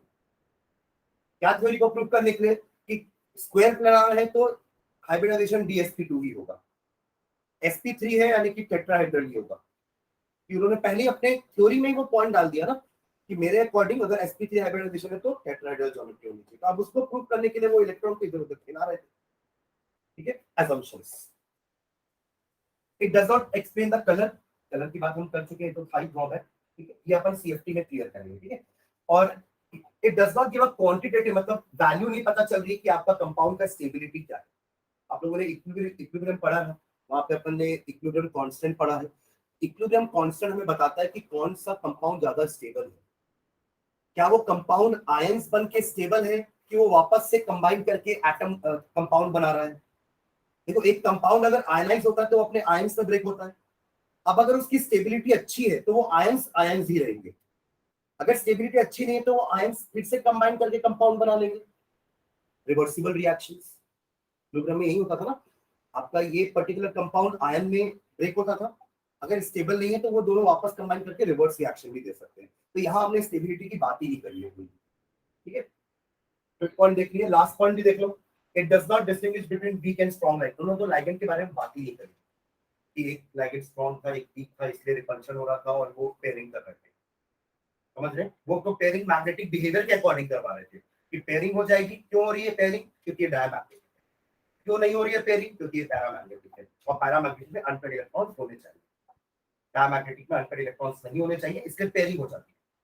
उन्होंने स्ट्रॉन्ग और वीक लाइगेंड के बारे में कोई बात नहीं करी, तो हमने वो 6 लिखे थे ना, उसमें आप हमने देखा था कि मेटल सेम रखा था, हमने लाइगेंड्स अलग अलग रखे थे, समझे, उसी से समझ में आ रहा है, कॉमन आदमी समझ जाएगा कि भैया मेटल सेम है लाइगेंड अलग अलग है, मतलब लाइगेंड के कारण ही हो रहा है, जो हो रहा है किसके कारण हो रहा है, लाइगेंड के कारण। लाइगेंड CN था एक पे तो वो ज्यादा रिपल्शन किया, अमाइन था तो नहीं किया रिपल्शन, समझ में आ रहा है। तो ये लास्ट पॉइंट था कि theory does not distinguish between weak and strong ligands, these are the 6 drawbacks of your theory, ठीक है, तो नोट कर लेना बाद में, इसमें जरूरत होगा। फिर अब आगे मैं कुछ नहीं दिखा रहा हूं, आ जाओ हम CFT देख लेते हैं, तो आप लोग कुछ आगे से थोड़ा नोट कर लेना, आधा घंटा रिवाइज कर लेना, ठीक है। चलो moving on to CFT, developed by ये जनरल नॉलेज के लिए Hans Bethe and John Van Vleck लैक लगी है, ठीक है, इन्होंने डेवलप किया था ये theory CFT known as crystal field theory. यहाँ फील्ड की बात करेंगे कि जो लाइगेंड आ रहा है वो एक नेगेटिवली चार्ज्ड स्पीशीज है या न्यूट्रल है तो उसके पास इलेक्ट्रॉन्स है तो उसकी एक फील्ड होगी, अगर एक ऑर्बिटल है उसके पास भी इलेक्ट्रॉन है तो उसकी भी एक फील्ड होगी, और दोनों एक जैसी फील्ड आपस में रिपेल करेगी एक दूसरे को। अगर ये नेगेटिव चार्ज की फील्ड है, ये भी नेगेटिव चार्ज की फील्ड है, और ये नेगेटिव चार्ज की फील्ड इसके पास आ रही है, तो ये इसको रिपेल करेगी। समझ में आ रहा है? इसके main point, the crystal field theory is an electrostatic model. Electrostatic model का मतलब क्या होता है? एक पॉजिटिव चार्ज, एक negative charge. Electrostatic force of attraction पढ़े हो आप लोग फिजिक्स में? एक पॉजिटिव चार्ज और नेगेटिव चार्ज के बीच में फोर्स ऑफ अट्रैक्शन कौन सा होता है? Electrostatic force of attraction. तो the theory deals with electrostatic model. इसका मतलब ये होता है कि मेटल लाइगेंड की बॉन्ड को इसने आयनिक माना है। एक्चुअली अपन अभी तक सबसे पहले चैप्टर में क्या बोले थे कि it is a coordinate bond, और कोऑर्डिनेट बॉन्ड में दोनों चीजें हो रही है। क्या दोनों चीजें हो रही है? एक ही एंटाइटी है जो इलेक्ट्रॉन पेयर दे रहा है और शेयर दोनों कर रहे हैं। मतलब इसमें आयनिक टाइप का नेचर भी है और कोवेलेंट टाइप का नेचर भी है। इसलिए ना कोऑर्डिनेट बॉन्ड का एक नाम और होता है, इसको अपन को आयनिक भी बोलते हैं। कोऑर्डिनेशन बॉन्ड को हम को आयनिक बोलते हैं। समझ में आया दोनों कैसे हो रहा है? क्योंकि दे कोई एक ही रहा है। आयनिक बॉन्ड में भी तो एक यही होता है ना कि कोई एक ही देता है, दूसरा रिसीव करता है, पर दूसरा कंप्लीटली रिसीव कर देता है। बट यहाँ पे दे कोई एक रहा है, शेयर कर रहे हैं, तो कोवेलेंट का भी नेचर आ गया, क्योंकि कोवेलेंट में शेयरिंग होती है, बट प्योर कोवेलेंट में म्यूचुअल शेयरिंग होती है। आपको समझ रहे हो? दोनों का नेचर है इसमें। शेयरिंग कर रहे हैं बट म्यूचुअल शेयरिंग नहीं है। ये डोनेट कर रहा है बट कंप्लीटली डोनेट नहीं कर रहा है, क्योंकि शेयर कर रहा है। समझ में आ रहा है? तो कोऑर्डिनेटिव बॉन्ड या coordinate bonds are also known as co-ionic bonds. It has got covalent character also, it has got ionic character also. तो ये थ्योरी ना सिर्फ आयनिक मान के चल रही है, ये भी एक ड्रॉबैक हम बाद में लिखेंगे कि भैया सीएफटी ने तो उसको प्योर आयनिक मान के चला, और अब तक तो अपन चिल्ला चिल्ला के बोल रहे थे कि कोऑर्डिनेट बॉन्ड है, कोऑर्डिनेट बॉन्ड है, चैप्टर का नाम कोऑर्डिनेशन कंपाउंड है। तो ये एक ड्रॉबैक है इनके थ्योरी का, सीएफटी का। अभी तो और थ्योरीज है ना आगे जाके, ligand field theory, molecular orbital theory, जो हमें अभी नहीं पढ़ना है। ठीक है, ये क्लियर? फर्स्ट पॉइंट सबको कि इन्होंने मेटल कॉम्प्लेक्सेस या मेटल लाइगेंड की बॉन्ड को आयनिक माना। आयनिक माने मतलब metals are positively charged, ligands are negatively charged, point charges. ठीक है, ligands are treated as point charges in case of anion और dipoles in the case of neutral bond. मतलब एक लाइगेंड आ रहा है, मतलब एक पॉइंट चार्ज आ रहा है, नेगेटिव पॉइंट चार्ज आ रहा है पॉजिटिव पॉइंट चार्ज के पास, और अगर एक न्यूट्रल मॉलिक्यूल आ रहा है तो एक डाइपोल आ रहा है आपके पॉजिटिव चार्ज के पास। ये माना उन्होंने। ठीक है, the 5d orbitals in an isolated gaseous metal atom या ion have same energy। जो मैं बात कर रहा था degenerate orbitals, अगर d की मैं 5 बनाऊं ना ऑर्बिटल्स, तो पांचों की एनर्जी सेम होती है। आप लोगों को नाम पता है d के पांचों ऑर्बिटल्स का? किसी को? ठीक है, तो तीन का नाम पता होगा ना, px py pz। s का तो एक ही है तो नाम का जरूरत नहीं है। p के तीन थे, px py pz। वैसे d के 5 के नाम होते हैं। एक होता है dxy, सुना होगा आप लोगों ने, याद नहीं आ रहा होगा। dxy, dyz, dzx, तीनों होगा ऐसे, xy yz zx dy। बचे दो, एक होता है dx square minus y square और एक होता है dz स्क्वायर। 5 और मैं अगले स्लाइड में आपको दिखाता हूँ 5 और होते हैं। ठीक है, तो पांचों की एनर्जी सेम होती है। अभी तक अपन ये सोचे, पर जब ये लाइगेंड अप्रोच करता है ना, तो देखो पांचों ऑर्बिटल ना कुछ इस तरीके से अरेंज रहते हैं। ध्यान दे रहे हो यहाँ पे dy z, देखो अभी पहले तीन देखना, dy z, dxy and dxz। तीनों को ध्यान से देखो। ये लाइगेंड्स के जो लोब्स दिख रहे हैं ना आपको, इनको क्या बोलते हैं? लोब्स। ये जो डंबल होता है ना, डी का शेप क्या होता है? Double dumbbell. डी का शेप क्या होता है? Double dumbbell. अब वो दोनों डंबल कैसे अरेंज है स्पेस में? तो डी बाय जेड में कैसे अरेंज होते हैं? जेड के बीच में होते हैं, अलोंग द एक्सिस नहीं है, बिटवीन द एक्सिस। आप लोग समझ रहे हो बिटवीन द एक्सिस का मतलब? जैसे ये एक्स एक्सिस है, समझ लो ये वाई एक्सिस है ना? और अगर कोई लोग ऐसा है तो ये बिटवीन द एक्सिस हुआ। समझ में आ रही बात? ये एक्सिस, ये एक्सिस, और लोग बीच में है। इस एक्सिस के ऊपर भी नहीं है, इस एक्सिस के ऊपर भी नहीं है। अगर ऐसा होता तो अपन बोलते along the axis, along the axis. But लोग कहां पे है? बीच में। इसको बोलते हैं बिटवीन द एक्सिस। तो ये तीनों टाइप के ऑर्बिटल्स ना, उसमें लोब्स बिटवीन द एक्सिस है। ध्यान से, यहाँ पे y और z के बीच में है, यहाँ पे x और y के बीच में है ना, ये y ये x और दोनों के बीच में। x के अलाउंग नहीं है, x के अलाउंग होता ना अपन ऐसा बना x के अलाउंग, x और y के बीच में। समझ में आ रहा है? और सेम चीज इसमें भी देखो, dxz में ये रहा z एक्सिस, ये है x, और ये लोग देखो कहाँ है, x और z के बीच में है। तो these three orbitals are present between the axis। Clear है? अब बच्ची दो को देखो ना ध्यान से, dz² तो z के अलाउंग दिख रहा है आपको, प्योर z के अलाउंग, और z² x² माइनस y² देखो, ये वाला लोब x के अलाउंग है और ये वाला लोब y के अलाउंग। तो देखो ये y एक्सिस में है ना ये लोब प्योर, और ये प्योर x में। आपको इमेजिन कर पा रहे हो, अगर ये x एक्सिस और ये y एक्सिस है ना, तो एक लोब ऐसा है पीछे तक जाएगा और एक लोब ऐसा है यहाँ तक जाएगा। है क्लियर? समझ में आ रहा है सबको? एक ऐसा पूरा लोब था ऐसा करके ऐसा, और एक ऐसा करके ऐसा, एक x के अलाउंग है, एक y के अलाउंग है, वो ये वाला पार्ट हो गया dx² माइनस y²। समझ में आ रही बात? तो दो आपके अलोंग द एक्सिस वाले ऑर्बिटल्स हैं और तीन आपके बिटवीन द एक्सिस वाले लाइगेंड्स हैं। यहां तक क्लियर है सबको? अब अगर ligand along the axis approach किया ना, मान लो लाइगेंड अलोंग द एक्सिस आ रहा है, अलोंग द एक्सिस आ रहा है, तो वो इनको ज्यादा रिपेल करेगा, जिसके पास से आएगा उधर से रिपेल करेगा। समझ रहे हो मैं क्या बोल रहा हूँ? हाँ, मतलब मान लो एक आदमी यहाँ खड़ा है, एक आदमी यहाँ खड़ा है, ध्यान समझो ना, एक आदमी यहाँ खड़ा हुआ है, एक आदमी यहाँ खड़ा है, और एक जो पीछे से आ रहा है ना आदमी, वो इसी के पीछे से आ रहा है, तो ऑब्वियसली वो आएगा तो उसको धक्का देगा, देगा ना। और एक आदमी इधर से आ रहा है, वो आराम से आ जाएगा बिना इन दोनों को धक्का दिए। समझ लो मैं क्या बोल रहा हूँ? तो अब डिपेंड करेगा कि लाइगेंड कैसे अप्रोच कर रहे हैं। Are they approaching along the axis, तो वो इन दोनों ऑर्बिटल को डिस्टर्ब करेंगे। कौन दोनों ऑर्बिटल को? dz² वाले को और dx² माइनस y² वाले को। और अगर आपका लाइगेंड बिटवीन द एक्सिस से आ रहा है, यहां से एक आया, यहां से एक आया, पीछे से एक आया, यहां से एक आया, स्क्वायर प्लेन आ रहा है। स्क्वायर प्लेन में ये तो नहीं, मैं मान लो मेटल एटम हूं, तो मेरे पास कहां से लाइगेंड्स आएंगे? एक यहां से आएगा, एक यहां से आएगा, एक यहां से आएगा, और एक यहां से आएगा। समझ रहे हो? मतलब सब बिटवीन द एक्सिस से आ रहे हैं। मतलब कौन कौन डिस्टर्ब होने वाला है? dxy, dyz, dzx। समझ रहे हैं ना? तो इन तीनों को ज्यादा रिपल्शन फील होगा, और dz² वाला आराम से रहेगा, क्योंकि उसके ऊपर से, मतलब ऊपर से एक आ रहा है, ठीक है, बट अगर आप देखोगे तो ये एक्सिस अलग है और आपकी dz² वाली एक्सिस अलग है, ठीक है। तो आपके ये तीन अफेक्ट करेंगे, अगर बिटवीन द एक्सिस से आया और अलोंग द एक्सिस आया तो वो दो अफेक्ट करेंगे। मतलब अब आपकी जो डीजेनरेसी है ना, वो रिमूव होने वाली है। डीजेनरेसी का मतलब क्या था? All the 5 orbitals have same energy, पर अब लाइगेंड्स अगर अलोंग द एक्सिस है तो तीन को ज्यादा रिपल्शन फील होगा, दो को कम रिपल्शन फील होगा, तो तीन की एनर्जी बढ़ जाएगी, दो की एनर्जी कम रहेगी।